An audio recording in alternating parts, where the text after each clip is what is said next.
अस्सलाम वालेकुम dear student, उम्मीद करता हूँ आप लोग खैरियत से होंगे। आज का जो हमारा टॉपिक है वो इन्वर्स ऑफ ए फंक्शन है। वो तमाम फंक्शन जो 1 to 1 होंगे उनका इन्वर्स पॉसिबल है। तो लास्ट लेक्चर में हमने ये पढ़ा था कि how to what you call test any graph to be a 1 to 1 function और to be a 1 to 1 graph. So आज का जो हमारा टॉपिक है वो हम इन्वर्स किस तरह कैलकुलेट कर सकते हैं कि किसी भी गिवन फंक्शन के लिए। तो इन्वर्स के लिए सबसे पहली कंडीशन है if a function f is 1 to 1 then it has inverse. तो 1 to 1 के लिए हम किस तरह प्रूव करते हैं, दो इमेजेस को सेम रखते हैं, उसकी इम्प्लीकेशन अगर x1 = x2 आ जाए, ठीक है, यानी अगर इमेजेस सेम होंगी उनके करस्पॉन्डिंग x कोऑर्डिनेट भी अगर सेम आ जाए तो हम इसको कहते हैं 1 to 1 अचीव हो चुका है। अलजेब्राइक डेफिनेशन ही है। और इन्वर्स के लिए क्या करते हैं, अगर हमारे पास एक फंक्शन गिवन है y = f of x, तो इसमें पहली कंडीशन है replace x with y and y with x, then solve the expression for y. Let us take one very small example. We have to prove that this function to be a 1 to 1 function and then I have to find its inverse.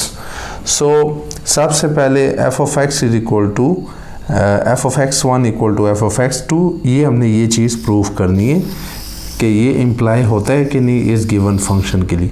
तो मैंने क्या किया, f of x1 = f of x2 रखा, यहाँ से देखें ये चीज़, और मैंने इसको सॉल्व किया आफ्टर सिंप्लीफिकेशन, तो मेरे पास ये वाली एक्सप्रेशन आ गई। ठीक है, तो ये वाली एक्सप्रेशन आ गई, इट मीन्स पहली कंडीशन मेरे पास प्रूव होगी कि फंक्शन क्या है, मेरे पास 1 to 1 है। अब how to find its inverse, if you can see this one, ये चीज़ मेरे पास गिवन है, ठीक है, f of x is equal to y या y is equal to f of x, and f of x के मेरे पास अगर आप इसको देखें ये मेरे पास गिवन है, तो मैंने यहाँ पर क्या किया है, replace y with x and x with y, और इसको सॉल्व कर लिए किसके लिए, y के लिए। ये जो एक्सप्रेशन सिंप्लीफाई कर, यानी y को एक तरफ रख लेना और बकाया सारी के सारी एक्सप्रेशन को दूसरी साइड पे ले जाए, तो ये जो बकाया जो फंक्शन एक्सप्रेशन बचेगी ये मेरे पास f इनवर्स ऑफ x होगा। और अगर इसको वेरीफाई करना हो डियर स्टूडेंट, तो आप ये कर सकते हैं f इनवर्स, अगर आप ये इसके इक्वल प्रूफ कर पाएँ तो ये जो आपने फंक्शन इन्वर्स कैलकुलेट किया होगा ये वेरीफाई हो जाएगा, ऑथेंटिकेट हो जाएगा ये कि ये फंक्शन ठीक निकाला है कि नहीं।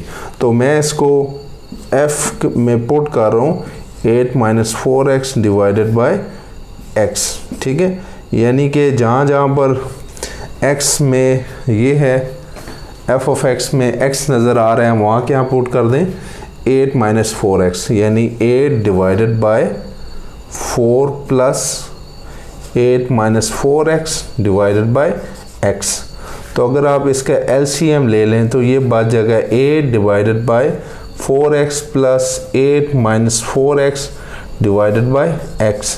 तो ये इससे कैंसिल, ये 8 इससे कैंसिल होगा और ये रेसिप्रोकेट होकर ऊपर आ जाएगा विच इज़ x। तो हम ये चीज़ प्रूफ कर पाएँ तो ये जो हमने कैलकुलेट किया है f का इन्वर्स ये बिल्कुल ठीक है। तो डियर स्टूडेंट, ये है हम रिलेट कर रहे हैं 1 to 1 फंक्शन को इन्वर्स ऑफ ए फंक्शन के साथ। तो आई होप आज का जो लेसन है वो आपको समझ आया होगा कि हम अगर कोई भी फंक्शन अगर 1 to 1 है तो उसको हम किस तरह रिलेट कर सकते हैं इन्वर्स ऑफ ए फंक्शन के लिए। तो इन्वर्स ऑफ ए फंक्शन की हमारे पास इम्पोर्टेंस क्या है, इन्वर्स ऑफ ए फंक्शन हमारे पास ऐसी कई जगहों पर इस्तेमाल हो सकते हैं जहाँ पर प्रोसेसेस इन्वर्टेबल होते हैं। लाइक अगर मैं क्रिप्टोग्राफी में अगर बात करूँ तो क्रिप्टोग्राफी में जितने भी क्रिप्टो सिस्टम डेवलप होते हैं वहाँ पर इन्वर्स होना मस्ट है, क्योंकि if you want to encode और encrypt anything plain text, then you have to get back its original message by applying its inverse. Otherwise you cannot get back its original text at the at receiving end. I hope you understand what is the importance and how one can find out the inverse of a function. Till then, may Allah bless you all. Allah Hafiz.